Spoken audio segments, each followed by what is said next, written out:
सुगानी जी बाबू जी का इसके अंदर से छठा नंबर का बोल लेते हैं अपन। कल पांचवा हुआ था कि अंतः तत्व और बहिर्तत्व की अपेक्षाएं बताते हुए कहा है, जब शुद्ध पर्याय बहिर्तत्व है, ध्यान बहिर्तत्व है, तब ध्रुव तत्व यानी परम पारमाणिक भाव कारण परमात्मा अंतः तत्व है। जब दो घर की बात चलती हो तब उसमें तीसरे घर की टांग यानी बात डालने से घोटाला हो जाता है। ध्रुव तत्व, एक कल थोड़ा सा वो मैसेज आया था कि बीच में कोई बोलते हैं ना तो बोले इसके अंदर बहुत डिस्टर्ब आ रहा है ना। जैसे कल वो बहन बोल रहे थे ना बीच बीच में, और कोई भी बीच में बोलता है ना तो बोले इसमें डिस्टर्ब बहुत आ रहा है। तो अपने को अगर कोई पूछना है ना तो अपन बाद में बात करेंगे। ध्रुव तत्व अंत तत्व है, तब शुद्ध पर्याय बहिर्तत्व है। शुद्ध पर्याय अंत तत्व कहे तब अशुद्ध पर्याय को बहिर्तत्व कहते हैं। अशुद्ध पर्याय को अंत तत्व कहे तब कर्म को बहिर्तत्व कहते हैं। कर्म को अंत तत्व कहे तब नो कर्म को बहिर्तत्व कहते हैं। ऐसे अपेक्षित विवक्षा अनुसार सब घटा लेना चाहिए। क्या कहा कि देखो बाबूजी ने शुद्ध पर्याय से शुरू किया है। ऐसा है कि जैसे कर्म को अगर जीव का कहे ना तो फिर अशुद्ध पर्याय को भी मतलब कहा जाता है। ऐसे है तो इधर से है ना, लेकिन उन्होंने शुद्ध पर्याय से शुरू किया है। मतलब ज्ञानियों की कथा देखो आप कि उन्होंने यहाँ तक पहले ऊंचाई तक ले गया है कि जब शुद्ध पर्याय को भी वही तत्व करे तो परम पारमाणिक भाव को अंत तत्व कहते हैं, है ना। तो अपन शुरू से नीचे से लेते हैं कि कर्म को अंत तत्व कहे तब नो कर्म को वही तत्व कहते हैं। क्यों कि कर्म जीव के नो कर्म शरीर आदि है, उससे भी ये जो द्रव्य कर्म है ना, ये कारमाण वर्गणा है ना, ये एक क्षेत्र का संबंध कर रखी है ना। ये जो जो तेजस और कारणवार वर्गणा है ना, ये जीव के साथ जाती है। ये नोकर्म रूपी औदारिक शरीर है ना, ये तो यही रह जाता है। तो जब इस नोकर्म को वही तत्व कहे तो फिर कर्म को अंत तत्व कहते हैं। ये जीव नहीं बांधे हैं, जीव के ही कर्म है, तब कहते हैं। जब शरीर से भिन्न पाड़ना हो तो कर्म को अंत तत्व कहते हैं। और जब कर्म, हाँ, अशुद्ध पर्याय को अंत तत्व कहे तब कर्म को वही तत्व कहते हैं। जब रागादिक भाव को अंत तत्व कहना होता है तब कर्म को वही तत्व कहते हैं। कि कर्म तो जड़ है, कर्म तो बाहर पड़े हैं। कल आया था द्रव्य कर्म आदि 8 कर्म हैं, वो तो भिन्न ही है। अब उनके लक्ष्य से जो भाव होते हैं जीव के रागादिक भाव, जब उनको अंत तत्व करना हो तो कर्मों को बहिर्तत्व कहते हैं, है ना। फिर कहा कि शुद्ध तत्व अंत तत्व है तब अशुद्ध पर्याय बहिर्तत्व है, और शुद्ध पर्याय अंत तत्व कहे तब अशुद्ध पर्याय को बहिर्तत्व कहते हैं। कि जब अपना आत्मा के सन्मुख हुई शुद्ध पर्याय को जब अंत तत्व कहेंगे तब अशुद्ध पर्याय को बह तत्व कहेंगे। कर्म को जब हटाना है तो अशुद्ध पर्याय को अंत तत्व कहते हैं, समझे ना। इस तरह क्रम से आया है। और फिर ये कहा कि जब ये यहाँ ये बताना चाहते हैं बाबूजी कि जब एक दो द्रव्य की आपस में बात चलती हो ना तो तीसरा का घोटाला नहीं करना चाहिए। कि जब राग जीव का बताया गया है तो उस समय में ऐसे नहीं कि जीव तो शुद्ध ही है, जीव तो शुद्ध ही है। उस समय समझना चाहिए कि जीव का जब राग बताया है तो कर्म को वही तत्व का है। ये जो 8 कर्म है ये वही तत्व है, ये कारमाण वर्गणाएं हैं, ये तो जीव में है ही नहीं, है ना। ये रागादिक भाव होते हैं, वो जीव की अज्ञान अवस्था में अपनी ही भूल से होते हैं, ये बताने के लिए, है ना। जब ये रागादिक भाव को वही तत्व करेंगे तो शुद्ध पर्याय को अंत तत्व कहेंगे। जो पर्याय आत्म सन्मुख हुई ना उसको अंत तत्व कहेंगे। जब शुद्ध पर्याय को वही तत्व करेंगे तो परम पारणामिक भाव को अंत तत्व कहेंगे। तो एक परम पारणामिक भाव में अहम पना करने से ये जो रागादिक भाव है, ये जो कर्म और कर्म का उदय है, ये जो शरीर आदि है, इन सब की छुट्टी हो जाती है, समझे ना।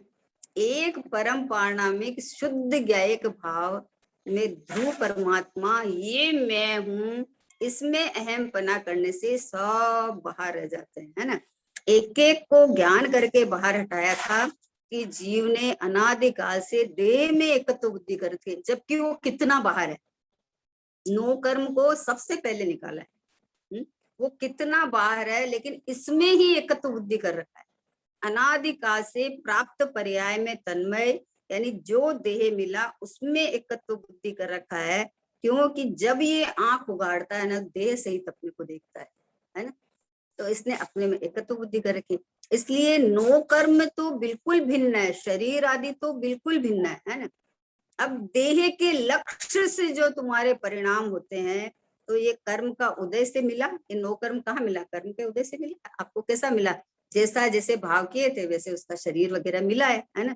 तो अभी इसको, इन सबको हटाने के लिए क्या करें कि कुछ नहीं करना है, पुद्गल को पुद्गल जानो, कर्म को जड़ जानो। जड़ है मतलब पुद्गल तो स्पर्श रस गंध तो है, लेकिन कर्म है ना वो सूक्ष्म बहुत है, कारमाण वर्गणाएं दिखती नहीं है, शरीर इंद्रियों से दिखता है। तो इसलिए जो कर्म है और ये जो भाव कर्म है, भाव कर्म जो शरीर के सन्मुख होके मैं बना करके जो परिणाम होते हैं, ये तीनों कर्म में जाते हैं, तीनों जीव के खाते में नहीं जाते, तीनों के तीनों कर्म में जाते हैं। और तीनों से मैं त्रिकाल न्यारा एक ज्ञायक भाव में हूँ। तो इसलिए कहा कि जब शुद्ध पर्याय को भी भिन्न कहना हो, जो आत्म सन्मुख हुए परिणाम है, जो परिणाम मोक्ष मार्ग साध रहे हैं, जो परिणाम के लिए जीव पुरुषार्थ कर रहा है, उस परिणाम को भी भिन्न जब कहना हो, तो परम पारणामिक भाव, त्रिकाल शुद्ध एक ज्ञायक भाव, ये मैं हूं, ऐसा आपको लेना पड़ेगा। तो कहने का मतलब है कि आपको कर्म, नो कर्म और भाव कर्म की चिंता करने की जरूरत नहीं है। शुद्ध पर्याय प्रकट करके शुद्ध होऊंगा ऐसा भी नहीं है। त्रिकाल शुद्धता की खान भगवान आत्मा मैं हूं। जो जीव इस पे अपनापन करके कब्जा डाल देता है, उसके ये नो कर्म आदि मिलते ही नहीं है, बाद में द्रव्य कर्म बंधते ही नहीं है, जो है उनकी निर्जरा हो जाती है। और भाव कर्म जो रागादिक भाव होते थे, उसकी जगह आनंद आदि सुख पर्याय प्रकट हो जाता है, मोक्ष मार्ग चालू हो जाता है। इसलिए कहा कि अगर जब अशुद्ध पर्याय की बात चलती हो ना, तो उसको समझ लेना, अपेक्षा से समझ लेना कि अभी कर्म से न्यारा करना है। कर्म से न्यारा करना है तो रागादिक भाव जीव का कहा, कर्म को बताना है तो शरीर आदि नो कर्म को हटाना है ना। तो इसलिए समझ लेना, लेकिन समझ के वहां रुकना नहीं, या समझते मत रहना बस इसको। इसी में घुल मिल जाता है कि अरे रागादिक भाव तो जीव में है ना, जिनवाणी में आया है, क्या बात बोलते हो। बोला जिनवाणी में भिन्नता करने के लिए बताया है, जिनवाणी में जीव का राग बताने के लिए नहीं बताया है। जीव में राग होए तो सिद्धों में होना चाहिए, जीव में राग नहीं है, राग उत्पन्न होता है, उससे भिन्नता का ज्ञान करने के लिए बताया है कि त्रिकाल भिन्न है ये रागादिक भाव। और रागादिक भाव के बाद एक समय की पर्याय मात्र से भिन्न गया एक परमात्मा में हूं। तो एक समय की पर्याय में अशुद्ध भाव हो चाहे शुद्ध भाव हो, जो शुद्ध भाव स्वभाव की प्रसिद्धि करता है, वो शुद्ध भाव भी एक समय का है। वो जो अशुद्ध भाव है वो नहीं प्रसिद्धि करता है, अन्य के है तो भी एक समय का है। एक समय जितना में नहीं, मैं तो त्रिकाल अखंड एक ज्ञायक भाव हूं। इसलिए ये बात समझने लायक है कि ये अटकने से, अपेक्षाओं में अटकने से उसमें लंबा जाता है, फिसल जाता है। ये भी समझना पड़ेगा, ये भी समझना पड़ेगा। नहीं समझेंगे तो फिर पता कैसे चलेगा। भैया एक समझ के पिंड को समझ ले, क्योंकि सारी समझ यहीं से उठती है। जितनी समझ आनी है वो समझ के पिंड में से आने वाली है। भेद ज्ञान भी होगा तो अपने घर में आएगा, तो दूसरे घर पराया दिखेगा। पराये घर में देख देख के भेद ज्ञान कैसे करेगा, ये मेरा नहीं, ये मेरा नहीं, ये मेरा नहीं, ऐसे तो होगा नहीं। अपने घर में आएगा तो वो घर पराया है। शुद्ध पर्याय को अपना मानेगा, अशुद्ध पर्याय मेरी नहीं है, क्योंकि अशुद्ध पर्याय पर की प्रसिद्धि करती है, शुद्ध पर्याय स्वयं की प्रसिद्धि करती है। तो जो स्वयं की प्रसिद्धि करे उसको तो इधर फिर भी शामिल करेंगे, जो स्वयं की प्रसिद्धि नहीं करे तो पर का है ना। इस तरह से समझाने के लिए अपेक्षाएं खोली है, लेकिन वस्तु निरपेक्ष है। मेरे में रागादिक भाव तो नहीं है, लेकिन छायिक भाव विभिन्न दिखे तो अन्य भाव की कौन कथा। हा। ये ज्ञानानंद का सागर परमात्मा परिपूर्ण परिपूर्ण एक रूप रहा हुआ, ये शुद्ध परम पारणामिक ज्ञायक भाव एक ये मैं हूँ, इसमें जिसका अपनापन आवे उसको भेद ज्ञान होके परद्रव्य में परत्व ऑटोमेटिक आ जाता, करना नहीं पड़ता है। ये तो क्रम से बताया गया है कि इस जीव ने, जैसे बेंसरी बोलते हैं ना कि मतलब इसको डोरी को, चैतन्य की डोर को पकड़ के तल में चला जा, तल में चला जा। अब तल में कैसे जा रहा, कि तल में इसलिए कहा है कि तूने 9 कर्म में अपनापन मान रखा है, समझा था। अब यहाँ से हटके तू तीनों कर्म से रहित में भगवान आत्मा हूँ, तो इसलिए तल में चला जा है। और वास्तव में तो क्या है कि ये ज्ञायक भाव है सो मैं हूँ, और ये तीनों मेरे से बाहर है, ऐसा आना चाहिए वास्तव में। स्वभाव से ले वो तो ये ज्ञायक भाव है सो मैं हूँ, ये चैतन्य परमात्मा मैं हूँ, और उनसे मैं अंदर आऊं, इसकी बजाय मैं ये ज्ञायक भाव हूँ और ये तीनों मेरे से बाहर। विधि है ना, ज्ञानियों को बताना तो पड़ता है, क्योंकि इस जीव ने एकत्व बुद्धि कर रखी है शरीर से। तो अभी बोले इसमें एक जगह है ना कि ये शरीर है, इसको गुफा को पार करो, ये मैं नहीं। फिर ये द्रव्य कर्म है, इस गुफा से भी पार होके अंदर जाओ। फिर ये भाव कर्म है, इस गुफा से भी अंदर जाओ, यहाँ रुकना नहीं। फिर ये शुद्ध पर्याय है, यहाँ भी नहीं रुकना। ये भी चेतन राजा नहीं है। चेतन राजा तो एक रूप रहा हुआ शहनशाह, पातशाह, चक्रवर्ती, चैतन्य रत्न, रत्नाकर, ये भगवान आत्मा, बस ये मैं हूँ। और इसका लक्षण ये ज्ञान मौजूद है, और ज्ञान निरंतर चल रहा है, जानना ढूंढना। ये बात बताने के लिए इतनी अपेक्षाएं खोली है। अपेक्षा नहीं समझे तो कर्म की आगे की जीव कर्म से बंधा है तो रोने लगता है कि हाय हाय मैं तो कर्म से बंधा हूं, मैं तो कर्म से बंधा हूं। तो ये अपेक्षा खोली है कि इन अपेक्षाओं से कथन जहां आता है वहां समझ लेना है कि निमित्त नैमित्तिक संबंध का बात चली है, लेकिन अपेक्षा रहित निरपेक्ष वस्तु में हूँ, यहाँ खड़ा होना क्यों। पहले से पहले एकदम अड्डा बांध ले, पहले से पहले अपना खूंटा रोक ले कि मैं त्रिकाल एक रूप शाश्वत भगवान आत्मा हूँ, जहाँ परिणमन मात्र नहीं है, एक मात्र ध्रुव ध्रुव ध्रुव ध्रुव, ज्ञायक ज्ञायक ज्ञायक ज्ञायक, बस मैं। इसमें जिसने मैं पना किया, वो जितने भी ये तीनों कर्म है उसका जानना रह जाता है, करना नहीं रहता। जानना है, क्या जानना है कि हूं तो ज्ञायक छू, ये जानना है। कर्म को भिन्न करके जानो कि कर्म भिन्न ही है, ऐसा मैंने जाना। कर्म को भिन्न करना थोड़ी है, कर्म तो कर्म में है, राग राग में है, देह देह में है, ये तो भिन्न ही थे। मैंने अपना करके जाना था इनको, तो अपनापन ज्ञायक में ले आप स्वास्थ्य। अपनापन, मैं भगवान आत्मा हूँ, मैं शुद्धात्मा हूँ, मैं परिपूर्ण हूँ। आहा, ये चैतन्य चमत्कार मात्र एक वस्तु में हूँ। आज सुबह गुरुदेव जी का बोल था, ये चैतन्य रत्न, जिस मुमुक्षु को ये चैतन्य रत्न की प्राप्ति हो गई है, तो अब इसको कुछ चाहिए नहीं, अब उसको कुछ चाहिए नहीं। उसका ध्येय, उसका श्रद्धेय, उसका जो वाच्य का वाचक का वाच्य, ये सब एक भगवान आत्मा, उसको कुछ नहीं चाहिए। बोले वो इतना उल्लसित हो जाता है, इतना आनंदित हो जाता है जब मुझे कुछ चाहिए ही नहीं। ये चैतन्य रत्न में हूँ, ये रत्नाकर में हूँ, जिसमें से एक प्रस्फुटित होकर खबर चली ये भगवान आत्मा मैं हूँ। बोले अब कुछ चाहिए नहीं, कुछ नहीं चाहिए, कुछ भी। बोले वर्तमान में अशुद्ध पर्याय है, भले हो भले हो, लेकिन मेरा पना, मैंने अपनापन जहां स्थापित किया है, मैं तो नहीं, मैं तो इस रूप नहीं। ऐसा एक बैठक बैठनी चाहिए, एक गद्दी होती है, एक ऐसी त्रिकाली द्रव्य की गद्दी पर आज तक इस जीव ने अहम पना नहीं किया है। तो द्रव्य पर्याय स्वरूप वस्तु है, तो वस्तु पर्याय जहां है वही भगवान आत्मा है, कहीं और नहीं है। वस्तु है तो परिणमन है, नहीं तो परिणमन कहाँ से आएगा, किसका होएगा। लेकिन परिणमन परिणमन को देखता रहता है, वस्तु को गौण करता रहता है। बोले ध्रुव होने से क्या हुआ, शुद्ध होने से क्या हुआ, अनादि अनंत होने से क्या हुआ। अनादिकाल से तो संसार में रुल रहा है, अनादिकाल से तो राग आदि हो रहा है, ऐसा लेता है। अरे अनादिकाल से रुलते हुए भी मेरे में कुछ नहीं बिगड़ा, तू पलटी तो मार, एक बार तो पलटी मार कि जहां कुछ हुआ नहीं, यहाँ मैं पना कर ना, देख तो सही एक बार। इतना आनंद आनंद आनंद, उसी समय आनंद उछल जाएगा, उसी समय निर्भर हो जाएगा। ये जो बोझा ले लेके घूमता है ना, मुझे प्रकट करना है, प्रकट करना है, तो ये निर्भर हो जाएगा कि प्रकट करना है कि मैं प्रकट हूँ सो मैं हूँ, होना सो मैं नहीं हूँ।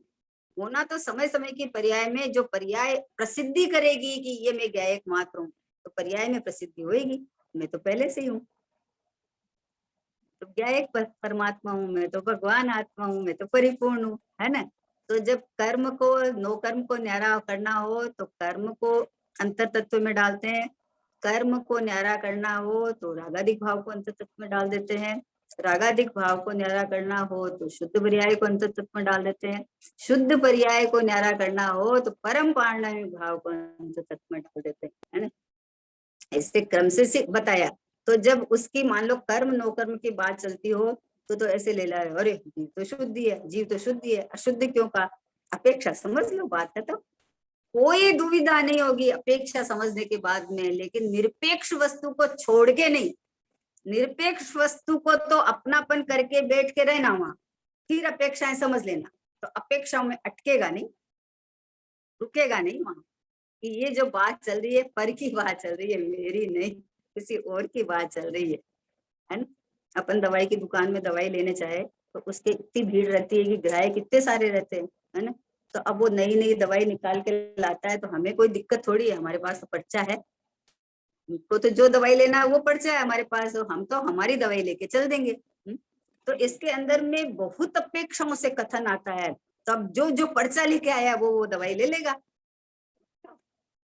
जो जो पर्चा लेके आया है वो दवाई ले आएगा, कोई नो कर्म का लेके आया है तो वो दवाई ले लेगा, उसमें क्या है, कोई लेके आया है ऐसे ही है। अब जिनवाणी के अंदर सुनने के लिए बैठे तो अरे अच्छा अच्छा करो, पुण्य करोगे तो कम से कम देवगति तो मिलेगी, वहां तो कितना साधन मिलेगा, कितना आराम मिलेगा। अब कोई नो कर्म का पर्चा लेके आया है तो वो दवाई लेके चला जाएगा। जिनवाणी में तो कथन आया है, बोले प्रथमानी योग के कथन है कि जो मंद बुद्धि, मतलब जो अंदर का सूक्ष्म बात नहीं समझते, उसके लिए प्रथमान योग है कि कहानियों के द्वारा उसको वीतराग तक पहुंचाया है कि वीतराग दशा रागादिक भाव से रहित, पहले ऐसा ऐसी घटना घटी और उसके बाद देखो मुनि दीक्षा ले ली और उसी भाव में मोक्ष चले गए हैं। तो ये कहानी से बताया गया है, लेकिन वास्तव में देखो तो प्रथमान योग में भी वीतरागता ही बताई गई है ना। तो जिस अपेक्षा से जो कथन कहा गया है वो अपेक्षा समझ के निरपेक्ष वस्तु में आ जाओ। अगर निरपेक्ष वस्तु में नहीं आए, अपेक्षा में खड़े रह गए तो भैया हाथ तो कुछ नहीं लगेगा।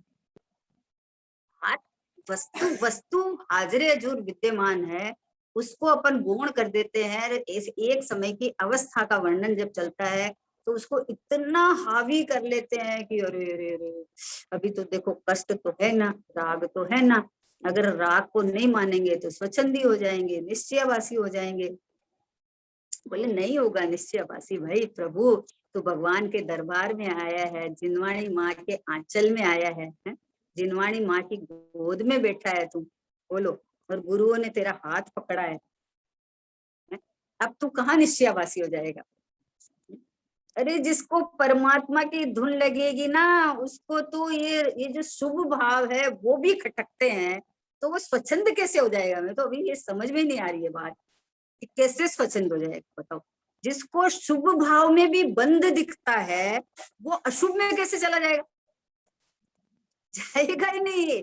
उसका सारा समय देवशास्त्र गुरु के समीप में जाता है, वहां रह के अपनी साधना करता रहता है, अपने को भोगता रहता है, वो भगवान के पास बैठ के अपने चैतन्य परमात्मा को निरखता रहता है, देखता रहता है। नहीं हो भले ही, भले ही शुद्ध उपयोग नहीं हो, भले ही शुद्ध पर्याय नहीं हो, पर मैं तो हूं ना, मैं तो हूं, तो कैसे स्वच्छंद हो जाएगा। नहीं होगा भाई, अगर जो सच्ची बात नहीं समझे ना, है वो हो जाए तो हो जाए, गधा मिश्री खा के मर जाए, तो कोई अच्छे आदमी मिश्री खाना तो छोड़ेंगे नहीं। मोक्ष मार्ग प्रकाशक में आया, बोला शुद्ध उपयोग का सुन के कोई स्वच्छंदी हो जाए, तो कहा कि अगर गधा मिश्री खा के मर जाए तो कोई मिश्री खाना तो छोड़ेंगे नहीं अच्छे आदमी। तो अभी सभा सभा में द्रव्यानु का उपदेश है और कोई योग्यता अनुसार स्वच्छंदी हो जाए तो क्या करे।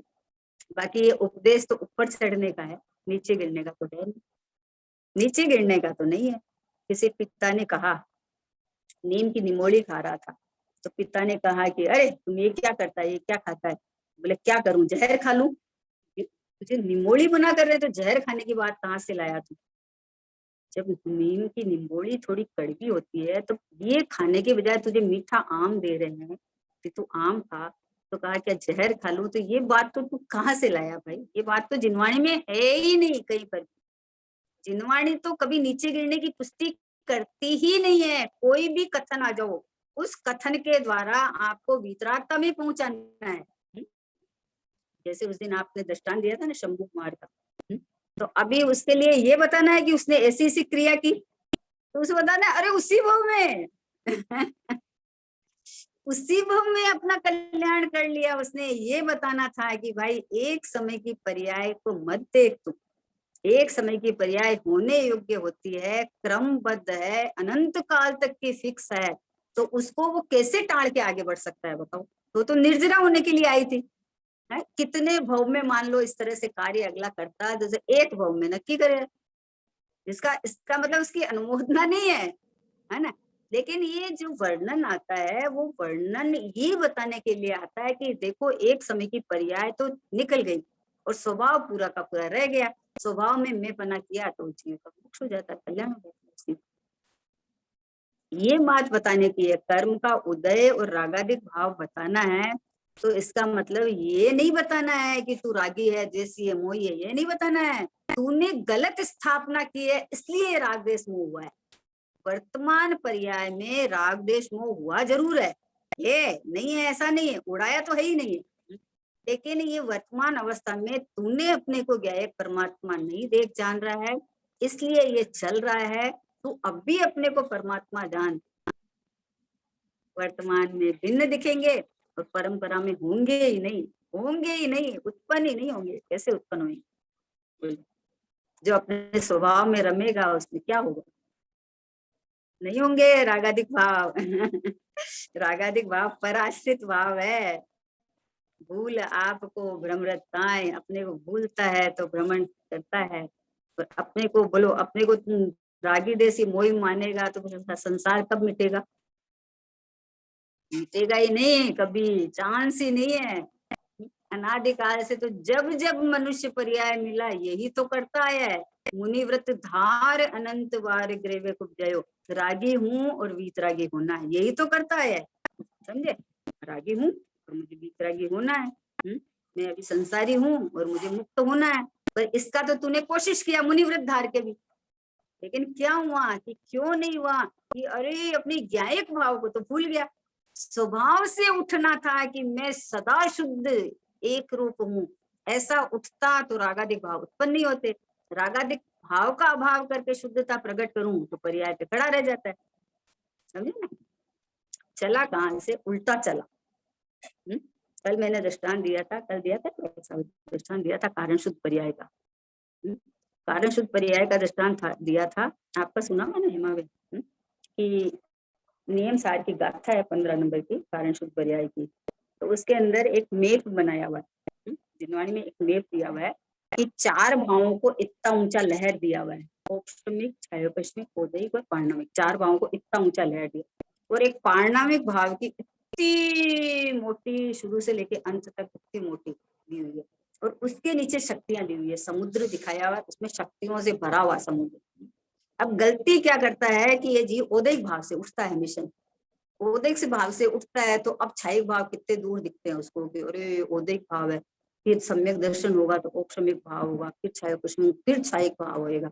और इतनी मोटी जो पार्णमिक भाव दिख रहा है, इतना बड़ा अनंत गुणों का पिंड, शक्तियों का संग्रहालय, ये मैं हूं, ये कर तुझे।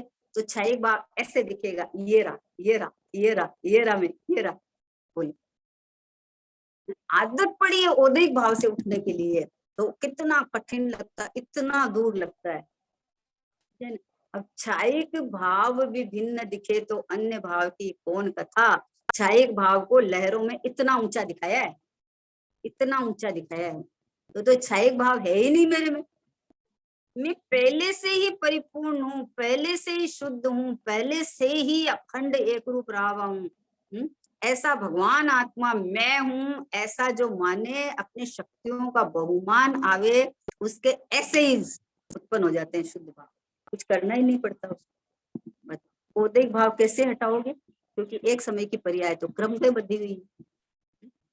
एक समय की पर्याय क्रम में बंधी हुई है, तो हम औदैहिक भाव को कैसे हटाएं? हम तो खुद जो है पारना में हुआ उसमें मजा करें। जो मैं स्वयं हूँ उसमें मैं अपना मान के अपन मजा कर सकते हैं ना। वो तो देखो हाजरी जरूर विद्यमान है। अभी जैसे सम्यक दर्शन के बिना किसी जीव को अभी उपशम सम्यक दर्शन तो हुआ ही नहीं ना। तो वो भाव के लिए तो प्रयत्न करना पड़ेगा। लेकिन पारणामिक भाव तो मैं हूँ हाजिर हजूर विद्यमान, अभी वर्तमान में पूरा भगवान हूँ, और उसमें शक्तियां दिखाई गई है पूरी, एकदम ऐसे भरी हुई शक्तियां दिखाई है। तो शक्तियों का संग्रहालय, गुणों का रत्नाकर, पूरा का पूरा भरचक परमात्मा अत्यारे हाजिर हजूर विद्यमान मैं हूँ, ये ऐसा देखना तो तुझे मोक्ष और मोक्ष मार्ग की चिंता खत्म हो जाएगी, टेंशन ही खत्म हो जाएगी। जब होएगा, जब हो जाओ। अब तब पर्यायगत योग्यता समझ में आए कि पर्याय ने अपने को पारणामिक भाव रूप वेदन किया, उसी समय पर्याय शुद्ध हो ही जाएगी। उसमें क्या है?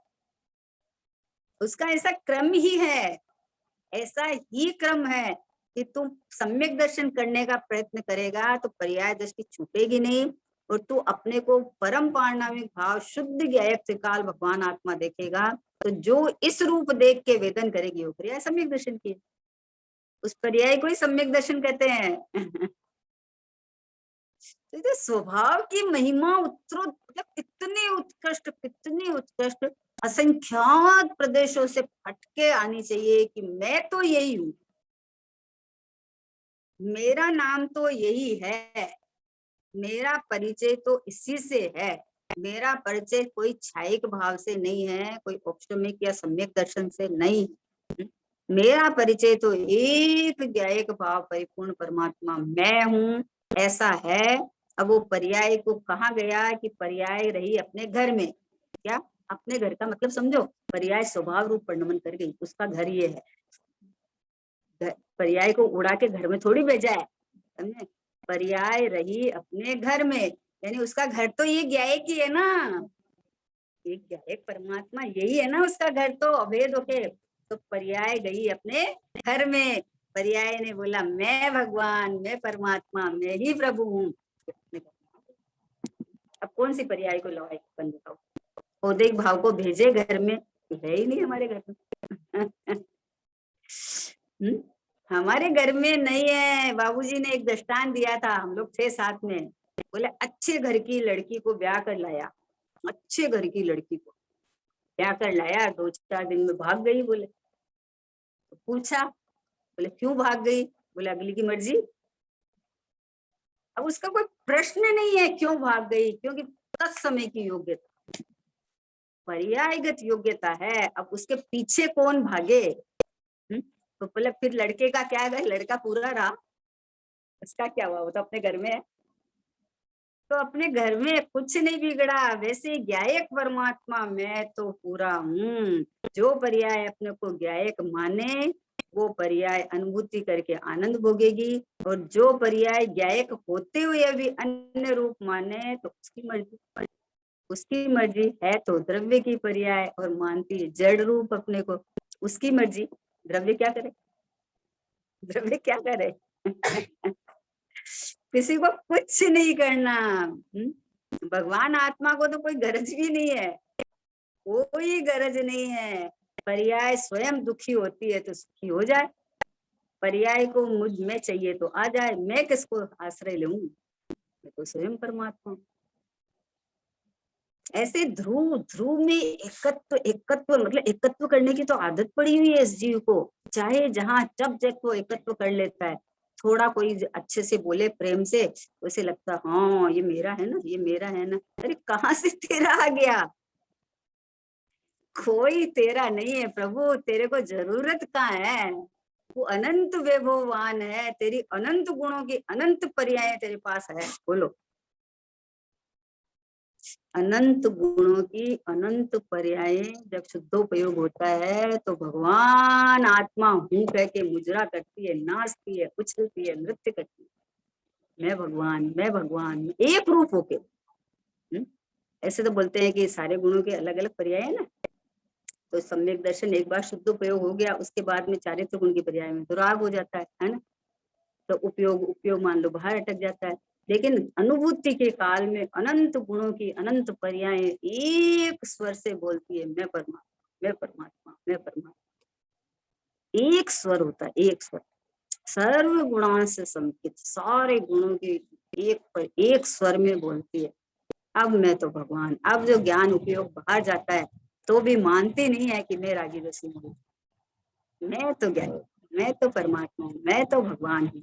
ऐसे अंदर से ऐसा आलाद चलता रहता है, जिसको ज्ञान धारा बोलते हैं, आलाद चलता रहता है। और अभी अस्थिरता जनित जितना राग रहता है उतना रहता है, उतना ज्ञान भी रहता है बराबर। ज्ञान नहीं हो ऐसा नहीं, अशुद्ध पर्याय को शुद्ध मान ले ऐसा थोड़ी होता है कुछ, है ना। अशुद्ध पर्याय को शुद्ध नहीं मानता है, लेकिन शुद्ध स्वभाव में अहमपना नहीं छूटता है। ये स्वभाव में जो अहमपना आ गया ना, वो कभी नहीं छूटता है। इसके बल से बार बार में उपयोग स्वभाव के सामने आता जाता है।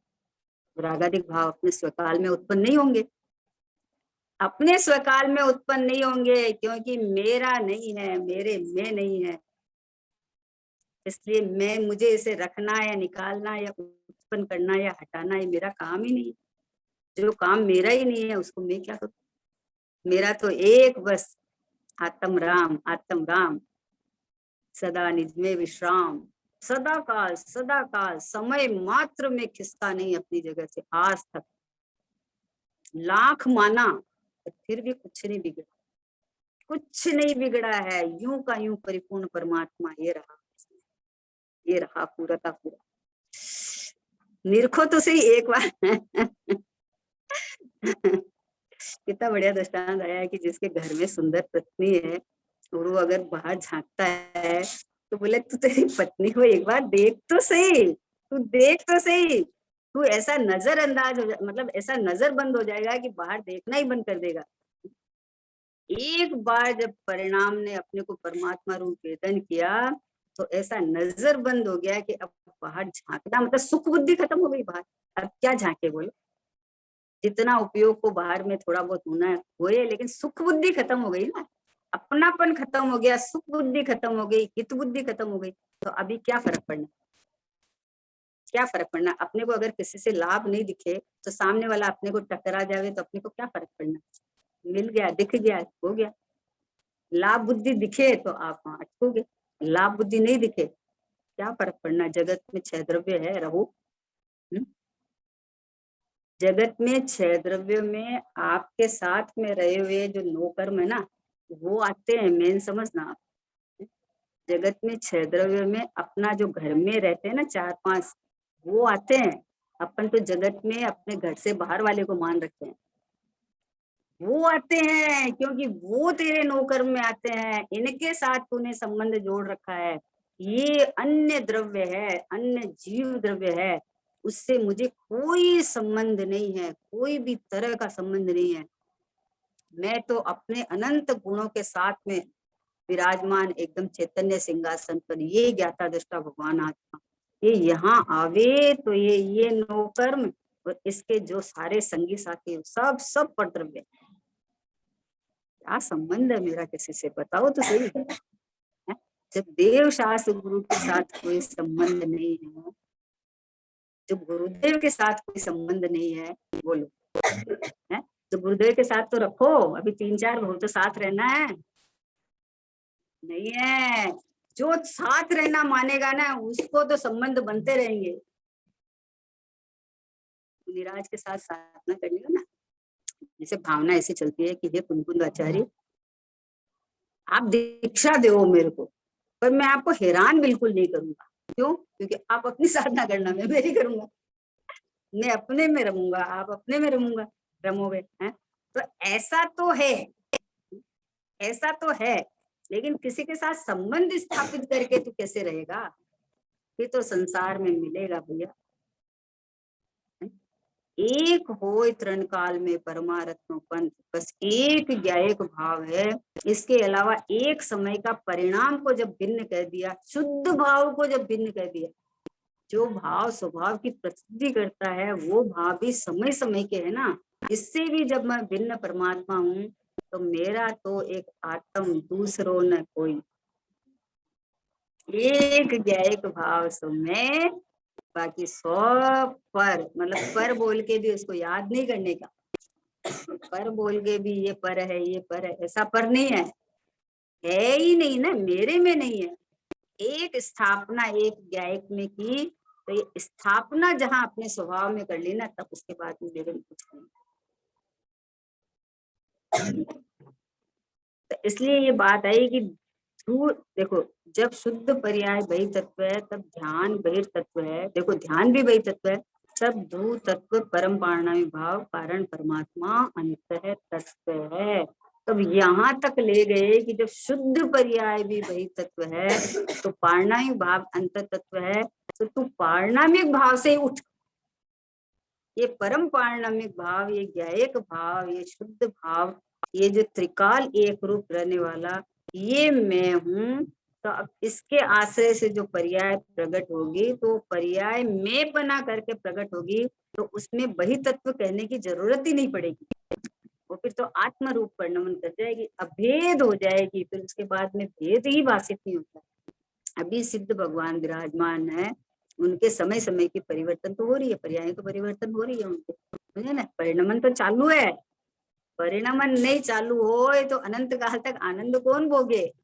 बोलो, अनंत काल तक सुख और आनंद के लिए तो सारा प्रयत्न था, और अगर चलो अब हो गया सब, तो फिर आनंद कौन लेवे? आनंद के बिना जीव कैसे रह रहा है? चालू है, लेकिन वहां कोई भेद ही नहीं है द्रव्य पर्याय का। वहां तो मस्त वस्तु मात्र उत्पाद वे सब चल रहा है, लेकिन बस अभेद एक हो गया तो अभी शांति सुख आनंद चल रहा है। तो वैसे जिसने ये स्वीकार कर लिया वर्तमान अवस्था में, तो हो गए। जिसने वर्तमान अवस्था में ये स्वीकार कर लिया कि मैं तो ज्ञायक मात्र हूँ, मैं तो परिपूर्ण परमात्मा हूँ, तो उसको उस रूप वेदन होके वो उस जाति का आनंद चालू हो जाता है, सिद्धों की जाति का आनंद चालू हो जाता है, निष्फिकर हो जाता है। अब मुझे अपने कार्य के लिए किसी की जरूरत नहीं है। हा, एकांत में बैठ कर अपना मजा करना लग जाता है, अपने स्वभाव के साथ अटखेली करता है, स्वभाव के साथ मस्ती करता है, समझे ना। कितनी मजा आता है बताओ। दो कोई प्रेमी हो है, तो अभी वो एकांत में चले जाते हैं, समझे ना। जब तक शादी नहीं हो ना, शादी होने के बाद तो हनीमून मनाने जाते हैं, शादी नहीं हो ना तब तक एकांत में चले जाते हैं मिलने के लिए, समझे ना। क्यों? क्योंकि उनको तो भाई दूर रहा हुआ उनको पोसाता नहीं है।